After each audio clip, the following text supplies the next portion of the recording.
मुख्यमंत्री जी का अगला लक्ष्य क्या है? जब महंगाई के मोर्चे पर सरकारें घिरी हुई नजर आ रही हैं, रोजगार को लेकर युवा सवाल पूछ रहे हैं, शिक्षा व्यवस्था पर लगातार सवाल खड़े किए जा रहे हैं, ऐसे में 2047 के लक्ष्य को कैसे प्राप्त किया जाएगा और मौजूदा स्थिति क्या है? जोरदार तालियों के साथ स्वागत कीजिए हरियाणा के मुख्यमंत्री नायब सिंह सैनी जी का। बहुत बहुत धन्यवाद एबीपी न्यूज के इस मंच पर आने के लिए और इस कार्यक्रम का हिस्सा बनने के लिए। नायब सिंह सैनी जी, आपसे जब बातचीत हो रही है तो तकरीबन आधा कार्यकाल आपका गुजर चुका है, आधा बाकी है और आपको एक ऐसे वक्त पर हरियाणा की कमान दी गई जिस समय चर्चा चल रही थी कि बीजेपी का जीतना लगभग नामुमकिन है, लेकिन आपने न सिर्फ हैट्रिक लगवाई बल्कि शपथ के ठीक पहले आपने युवाओं को रोजगार के पत्र भी सौंपे थे। मौजूदा वक्त में अपनी सरकार की उपलब्धियों को कैसे गिनाएंगे और 2047 के विकसित भारत के लक्ष्य के लिए मौजूदा दौर में हरियाणा कहां खड़ा है? चित्रा जी, सबसे पहले तो मैं आपको नमस्कार करता हूं, एबीपी न्यूज को मैं नमस्कार करता हूं। 2047 की आपने बात किया है। मैं बताना चाहूँगा कि जब ये जिम्मेवारी आदरणीय प्रधानमंत्री जी ने और भारतीय जनता पार्टी ने मुझे दी है, तो उसके बाद लगातार नॉन स्टॉप मोदी जी के नेतृत्व में हम यहाँ काम कर रहे हैं और पिछले 12 वर्षों का आदरणीय प्रधानमंत्री जी का अगर आप कार्यकाल देखें तो गति से भारत बदला है और देश के आम नागरिक तक योजनाबद्ध तरीके से उसका लाभ पहुंचा है। चित्रा जी, मैं एक बात मानता हूं कि आजादी के बाद अगर भारत गति से आगे बढ़ा है तो इन 12 वर्षों के अंदर बढ़ा है। यह देखने को भी मिल रहा है, लोग इस बात की चर्चा भी कर रहे हैं।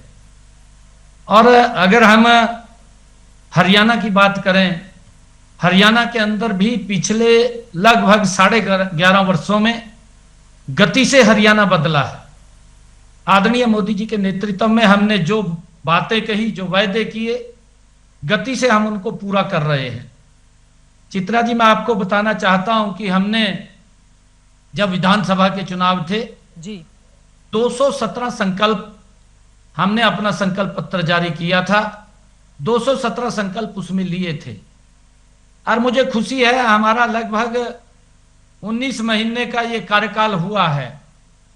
19 महीने के अंदर मैंने गति से काम करते हुए 63 संकल्पों को पूरा किया है और उन संकल्पों में बड़े संकल्प हैं। चित्रा जी, मैं आपको बताना चाहता हूं क्योंकि जब कोई दल अपना घोषणा पत्र जारी करता है तो घोषणा पत्र जारी करने के बाद जब सत्ता में आ जाते हैं तो उसके जो महत्वपूर्ण विषय होते हैं उनको वो सेकेंडरी पोजीशन पे ले जाते हैं और बोलते हैं कि 5 साल के लिए मैंडेट मिला है, हम इसको अंत में पूरा करेंगे। परंतु जब धीरे धीरे सरकार का कार्यकाल आगे बढ़ता है तो लोग भी उन वादों को भूल जाते हैं कि इन्होंने कोई वायदे भी किए थे और फिर नए वायदों के साथ जनता के बीच में चले जाते हैं।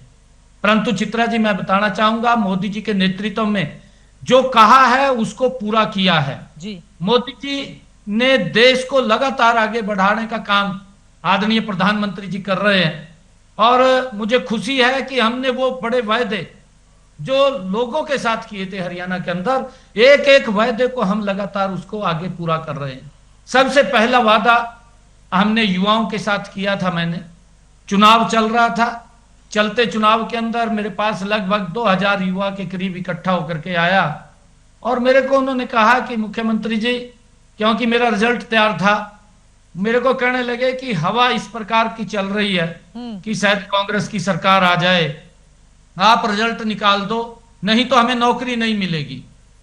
तो मैंने युवाओं को कहा कि देखिए, कुछ विपक्षी दल के नेता चीफ इलेक्शन कमीशन पे पेश हुए हैं और उन्होंने जाकर के कहा कि आप रिजल्ट नहीं निकालेंगे। मेरे को ईमेल किया है, मेरे को लेटर डाला है। मैं कहा मैं रिजल्ट तो नहीं निकालूंगा, परंतु आपसे मैं वायदा करता हूं कि 8 तारीख के बाद जब सरकार बनेगी मैं सख्त बाद में लूंगा, पहले आपको ज्वाइनिंग लेटर दूंगा। मेरे मन को बड़ा सुकून है कि 25,000 युवाओं को पहली बार बिना मैंने सख्त बाद में लिया, पहले उनको ज्वाइनिंग लेटर देने का काम किया। ये क्योंकि जो बात हमने कही है जी। उस बात पूरा करने का काम ये हमारी सरकार ने किया है। अब जब और जनता आपको हैट्रिक लगवा रही है तो ये आपकी जिम्मेदारी भी है, और वैसे भी सैनी साहब आपके तो नाम में ही नायब लगा हुआ है, जिसका अर्थ ही अनोखा होता है, और आप तो अनोखे रत्न हैं भारतीय जनता पार्टी के। युवाओं को रोजगार दिए जाने की बात आपकी ओर से कही गई, लेकिन महंगाई के मोर्चे पर सरकार घिरी हुई है। ये सही बात है कि अंतर्राष्ट्रीय व्यवस्था ऐसी है जिससे भारत अछूता नहीं रह सकता, लेकिन पूछा जा रहा है कि वैट को कम करके राज्य सरकारें लोगों को सहूलियत क्यों नहीं दे रही है डीजल और पेट्रोल के दामों को लेकर।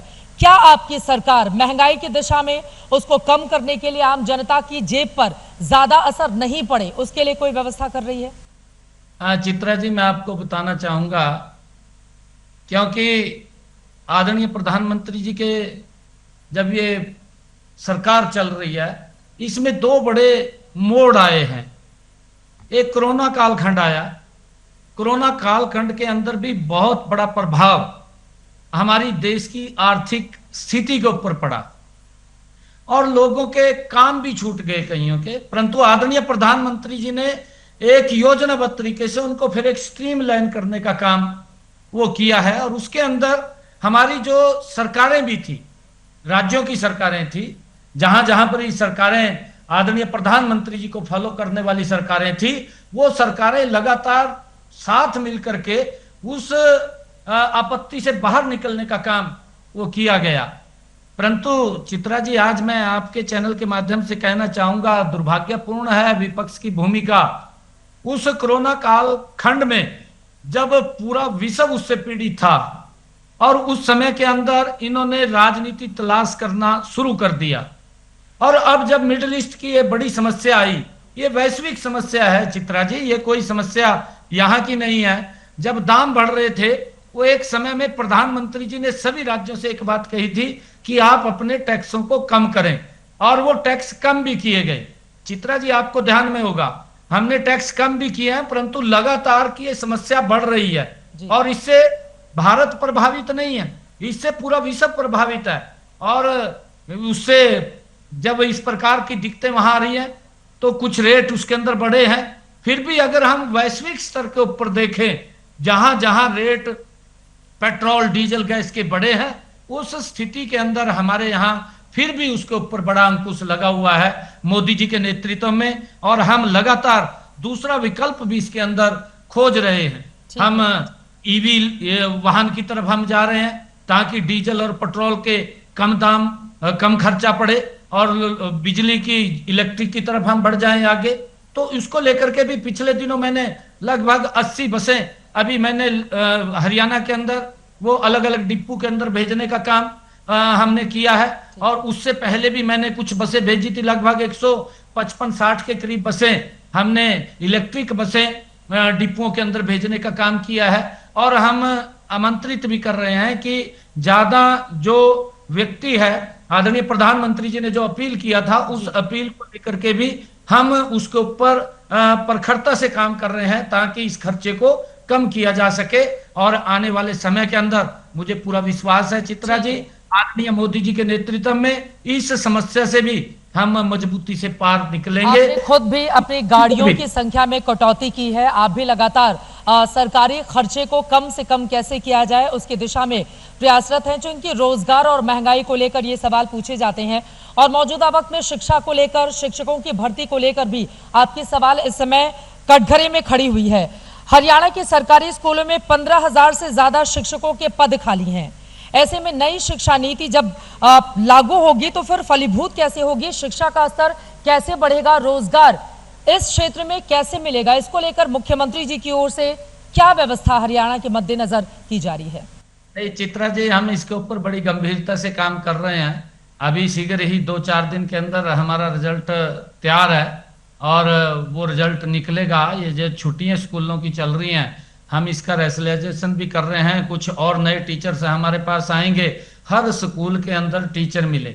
और मैं चित्रा जी आपको बताना चाहता हूं कि हमने हरियाणा के अंदर बच्चों को अच्छी शिक्षा मिले और गुणवत्तापूर्वक शिक्षा मिले, वातावरण स्कूल का ठीक हो, उसके लेकर के हमारी सरकार पिछले लगभग 11.5 वर्षों से गति से काम कर रही है।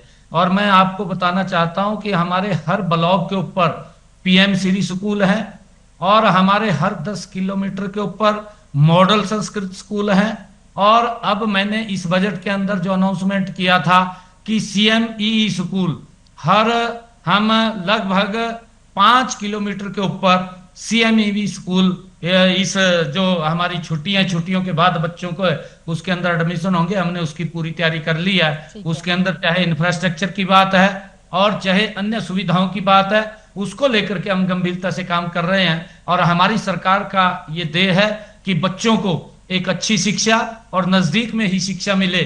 और मैं आपको बताना चाहूंगा कि आदरणीय प्रधानमंत्री जी ये 23 मार्च 2015 को पानीपत हरियाणा के अंदर आए थे। बेटी बचाओ बेटी पढ़ाओ का उन्होंने आह्वान किया था, और हमने हरियाणा के अंदर बेटियों को नजदीक में अच्छी शिक्षा मिले, उसको लेकर के पूरा एक रोड मैप हरियाणा का बनाया था।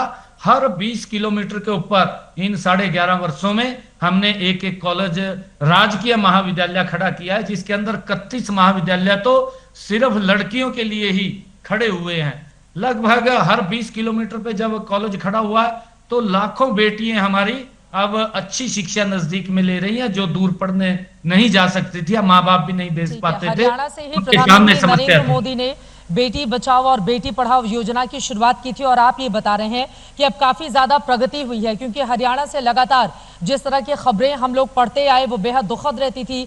कोख में बेटियों को मार दिया जाता था, या परिवार में ही बेटियों के साथ बेटों के मुकाबले कैसे कमतर व्यवहार किया जाता था। लेकिन अब यकीनन हरियाणा की तस्वीर बदली है। हरियाणा की तस्वीर इस रूप में भी बदली है कि अब मुख्यमंत्री जी की पार्टी ने लंबे समय के बाद, तकरीबन 4 दशक के बाद, नया प्रदेश अध्यक्ष डॉक्टर अर्चना गुप्ता जी को बना लिया है। वो एक महिला है, महिलाओं का वोट भी खूब आप लोगों को भर भर कर मिलता है, आप मुस्कुरा भी रहे हैं। महिलाओं ने बीजेपी के तमाम नेताओं का ग्लो चेहरे का खूब बढ़ाकर रखा हुआ, इतना भरोसा जताती हैं। लेकिन ये जो 2100 रुपए प्रतिमाह देने का वादा किया गया था, मुख्यमंत्री जी इसमें कटौती क्यों कर दी गई? नए नए नियम ला दिए गए। अब उस नियम के चक्कर में तमाम ऐसी महिलाएं हैं जो सोच रही हैं कि हमने तो वोट ये सोच कर दिया था 2100 रुपए हर महीने आ जाएंगे जेब में, लेकिन यहां तो धोखा हो गया। नहीं चित्रा जी, ऐसा नहीं है। मैं आपको बताना चाहता हूं कि हमने जो संकल्प किए थे, मैंने कहा है कि उसके अंदर से हमने लगभग बड़े संकल्पों को उसमें पूरा किया है। और उसमें जो आपने चर्चा की है, ये लाडो लक्ष्मी योजना की भी बात है। हमने सबसे पहले उसके अंदर जिन परिवारों की इनकम 1 लाख रुपए है, लगभग ऐसे 18-20 लाख परिवार हमारे हरियाणा के अंदर हैं जिन परिवारों की इनकम 1 लाख रुपए है। हमने फर्स्ट फेज के अंदर उन परिवारों को ये लाभ पहुंचाने का काम किया है। और मुझे खुशी भी है बताते हुए, क्योंकि जब पहला बजट था, पहले बजट के अंदर मैंने 5000 करोड़ रुपया महिलाओं के लिए सुरक्षित रखा पहले ही बजट के अंदर। ये बड़ा वायदा था। और मुझे ये भी खुशी है कि मैंने पहले ही वर्ष के अंदर महिलाओं के खाते में 1500 करोड़ रुपया जमा भी करा दिया है। और इसका जब दूसरा बजट मैंने प्रस्तुत किया, दूसरे बजट के अंदर मैंने इसका दायरा बढ़ाया है, और उस दायरे के अंदर 6500 करोड़ रुपए का प्रावधान किया। और अब इस दूसरे फेज के अंदर मैंने निर्णय किया है कि जिन परिवारों की इनकम 1,80,000 रुपए है, ऐसे परिवार की सभी बहनों को भी हम ये लाभ पहुंचाने का काम करेंगे। और इस वर्ष के अंदर उन परिवारों को भी हम इसके अंदर शामिल कर देंगे। और चित्रा जी, मैं बताना चाहता हूं कि हमने इसके अंदर एक और योजना को जोड़ा है। उसमें जिन परिवारों के बच्चों ने हमारे हरियाणा विद्यालय शिक्षा बोर्ड से 80% मार्क्स लिए हैं, उन बच्चों की माताओं को हमने इस योजना के साथ जोड़ा है। और हमने उन माताओं को भी जोड़ा है जिनके बच्चे किसी गंभीर बीमारी से ग्रस्त थे और उन्होंने मेहनत करके उनको बाहर निकालने का काम किया है। ऐसी माताओं को भी हमने इस योजना के अंदर जोड़ा है। ऐसे काफी लोग, मैंने कहा है कि हमने 1500 करोड़ रुपया पहले ही वर्ष में बहनों के खाते में जमा कराया है। और निरंतर, नहीं तो आप देख रहे हैं कुछ प्रदेश ऐसे हैं जिन्होंने वायदे किए गए महिलाओं के साथ, परंतु अब चुनाव के ढर्रे पर खड़े हो गए आकर के आज तक 1 पैसा भी महिलाओं के खाते में नहीं गया। परंतु मैंने आपको कहा था, आपका इशारा पंजाब की ओर है, मैं पंजाब की तरफ आपको लेकर चलूंगी। खूब पंजाबी बोल बोल के पंजाब के लोगों को लुभाने में सैनी साहब लगे हुए हैं। लेकिन जरा मैं आ जाती हूँ, ये नई औद्योगिक नीति 2026 जो आपकी सरकार लेकर आई है, इसका मकसद क्या है? इसके जरिए आपको लग रहा है कि युवाओं को ज्यादा रोजगार मिलेगा, उद्योग धंधे ज्यादा लगेंगे हरियाणा में? बिल्कुल चित्रा जी, हमने पूरे देश की जो इंडस्ट्रियल पॉलिसी थी, हमने बैठ करके उसको देखा, और उसको देख करके कि हमारी इंडस्ट्रियल पॉलिसी पूरे देश के अंदर सबसे बढ़िया हो। और जब हमने पॉलिसी बनाई, इसको मैंने कल ही लॉन्च किया है गुरुग्राम के अंदर। उस लॉन्च करने से पहले मैंने दिल्ली के अंदर 2 दिन बैठ करके स्वयं मैं बैठा, और हमारे जो इंडस्ट्रियलिस्ट थे उनके अलग अलग ग्रुपों को बुला करके उस इंडस्ट्री पॉलिसी के साथ बैठ करके चर्चा की भी, उसमें हम क्या जोड़ सकते हैं, क्या उसमें आपको अच्छा नहीं लगा उसको रिमूव कर सकते हैं। तो उन्होंने बहुत अच्छे कुछ सुझाव दिए, हमने उन सुझावों को भी उसके अंदर शामिल किया है चित्रा जी। और कल मैंने गुरुग्राम के अंदर इंडस्ट्रियल पॉलिसी लॉन्च किया सभी इंडस्ट्रियलिस्ट के साथ, और मुझे खुशी भी है बताते हुए कि कल जब हमने लॉन्च किया 1,10,000 करोड़ रुपए के एमओयू भी हमारे इंडस्ट्रियलिस्ट ने वो साइन किए हैं। ये मोदी जी की जो नीति है, मोदी जी की जो सोच है, उस सोच को लगातार आगे बढ़ाने का काम कर रहे हैं, ताकि यहां पर युवाओं को रोजगार मिले, और लगातार हमारा जो हरियाणा एक इंडस्ट्रियल हब के रूप में वो बने। हरियाणा में किस तरह का कामकाज किया गया है, मुख्यमंत्री जी की ओर से ये जानकारी दी जा रही है। हरियाणा एक ऐसा राज्य जहां पर 90 में से 48 सीटें जीतकर तीसरी बार हैट्रिक लगाती है भारतीय जनता पार्टी, लेकिन उसी से सटा हुआ पंजाब है जहां पर 117 विधानसभा की सीटें हैं, लेकिन 2 विधायकों के साथ बेहद पिछलग्गू बनी हुई है। ऐसे में नायब सिंह सैनी साहब अब आगे क्या करेंगे? पंजाब जीतने के लिए इनके चेहरे को आगे किया गया है। पंजाबियों के बीच जाकर पंजाबी भाषा में, जो खुद इनकी मूल भाषा है, खूब फर्राटेदार पंजाबी बोलते हैं, वहां पर जाकर पंजाबी में लोगों को रिझाने की कोशिश करते हैं। लेकिन क्या पंजाब में भारतीय जनता पार्टी को बंगाल जैसी या हरियाणा जैसी कामयाबी मिलेगी, ये देखना बेहद महत्वपूर्ण रहेगा। तो अब ये बता दीजिए सैनी साहब, थोड़ा पंजाबी वाले अंदाज में हो जाए। आपके बहुत सारे वीडियोस मैंने देखे हैं पंजाब के, जो खूब फर्राटेदार पंजाबी बोल बोल के लोगों को रिझाने में, लुभाने में लगे हुए हैं। नायब सिंह सैनी जी का ये दांव चलेगा क्या? नहीं चित्रा जी, ये गल नहीं है। मैं गल करना चाहना है कि पंजाब दे लोकी बड़ा स्नेह, बड़ा प्यार करते ने, और पंजाब दे लोकी ये वेख रहे ने कि हरियाणा दे विच, क्योंकि पूरा दा पूरा पंजाब, ये पंजाब सी, हरियाणा और पंजाब एक ही सूबा सी।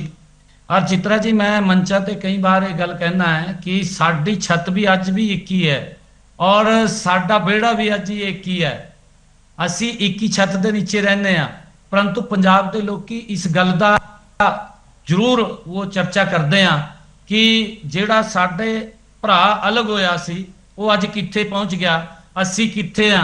क्योंकि जेड़ी राजनीतिक दल ने, राजनीतिक दलों ने जो पंजाब दा शोषण करने का काम किया है, लोकी बड़ा विश्वास करते हैं, बड़े भोले ने साडे पंजाब ते हरियाणा दे लोकी।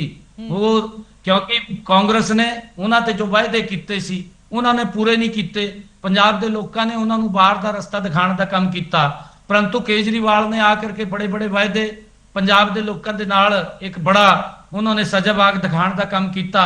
लोकी उन्हों की गलों के विच आ गए, उन्होंने ये गल की सी कि असी दिल्ली नूं पेरिस बना दिता, और वो गल्लां च आए कि ये व्यक्ति सुधार करने का काम करूगा पंजाब का, पर उन्होंने की पता सी कि ये कांग्रेस से भी बड़ा शोषण करने का काम पंजाब का करूगा। अज लोकी बड़े तंग हैं, लोकी इस बात की गल करते हैं कि असी अगर पंजाब का विकास चाहते हैं तो असी डबल इंजन सरकार नरेंद्र मोदी जी के नेतृत्व के विच पंजाब नूं आगे बढ़ा सकते हैं। वो क्योंकि साडा पंजाब ते हरियाणा एक ही थां ते मैंने कहा है कि साडी रिश्तेदारियां और साडा मेल मिलाप आना जाना वो साडा पंजाब ते हरियाणा ते विच एक ही है। और वो वेखते हैं कि इत्थे क्या क्या सुविधा मिल रही है गरीब नूं। जेड़ा हमने अपने संकल्प पत्र दे विच गल कीती सी कि जेड़े परिवारां दी इनकम 1,80,000 रुपए है, उन्हां परिवारां महिलावां दी रसोई दे विच 500 रुपए का गैस का सिलेंडर भेजण दा काम करांगे। उस योजना नूं 80 लागू कर दिता। आज ये समझ में आ गया, मुख्यमंत्री जी कहना चाह रहे हैं पंजाब के लोगों से साडा हक इत्थे रख। लेकिन पंजाब क्या ऐसा करेगा, ये देखना महत्वपूर्ण रहेगा। उत्तर प्रदेश के साथ ही फरवरी मार्च के महीने में 2027 में वहां पर होंगे चुनाव। फिलहाल के लिए बहुत धन्यवाद मुख्यमंत्री जी, आपसे और ज्यादा चर्चा करने का मन था, लेकिन बार बार तकनीकी दिक्कत आ रही है, इस वजह से इस चर्चा को यहीं पर समाप्त करना पड़ा है। लेकिन आगे आपके इंटरव्यू लेंगे, क्योंकि हरियाणा के बहुत सारे सवाल ऐसे हैं जिसका जवाब मुख्यमंत्री जी को देना ही पड़ेगा। एबीपी आनंद एगिए थाके एगिए राखे।